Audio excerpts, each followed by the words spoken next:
readers. Today I want to talk to you about cause and effect. When I think about cause and effect, I really think about the events that are happening in a story, and when the cause happens, it makes the effect happen. It's important to pay attention to the cause and effect because that shows us how the plot is moving along.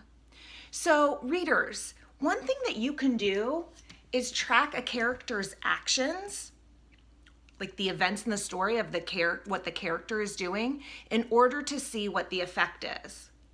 So if I thought about like the events in my life, I could try out this idea of cause and effect. So let's say in my life, I study hard for a test. That's the cause.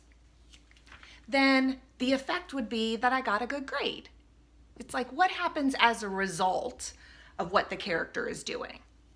If I said that I was on my bike and I hit a rock, that's the cause. The effect might be that I fall down and get hurt, okay?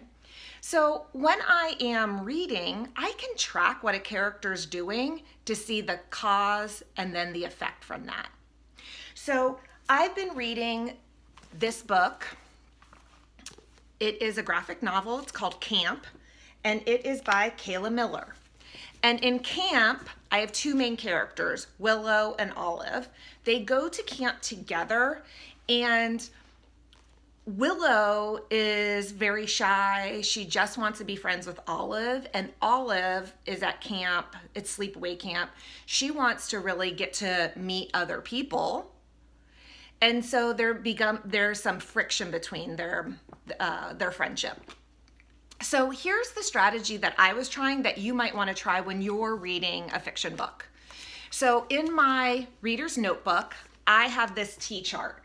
So it says characters' actions, which is the cause, and then the effects of that. And this is really going to help me move along in the story and understand why things are happening.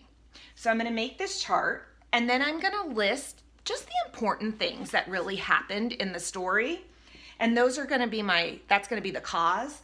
And then what happens from that, how each action affects the plot, I'm going to put in the other column, okay? So let me show you how I did that with the book Camp.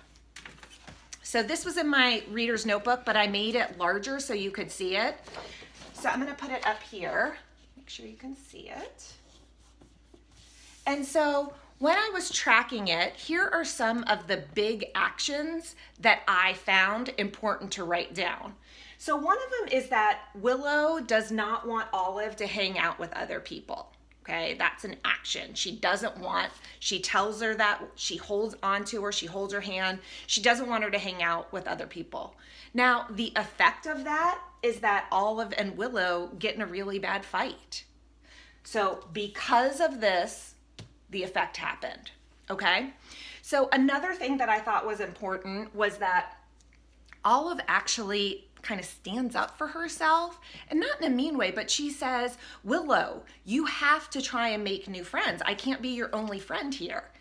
And the result of Olive's actions is that Willow cuts off their friendship bracelet, which really was like a symbol for their friendship kind of being cut, okay? And then I noticed that Willow took a risk and actually tried a new activity without Olive. So she tried drum lessons, and the effect of that is that she got to meet new people and make new friends. So I thought that one was really important. And then really like essentially why this is all happening is that Willow is homesick. She really wants to be at home. And so the effect of that is that Olive invites her to all of the activities, which really gets everything going in the beginning of why then Willow won't separate from Olive. So did you see how I did that? I thought about what is the character doing that's really important, and whatever decision they made, that action has an effect. It has almost a consequence to it. And that is what I labeled here, or what I listed here. So today, when you are reading a fiction text, this might be a strategy that helps you stay organized and stay into the plot. making that T-chart and really listing what are the causes and then what are the effects. Okay, readers, have fun.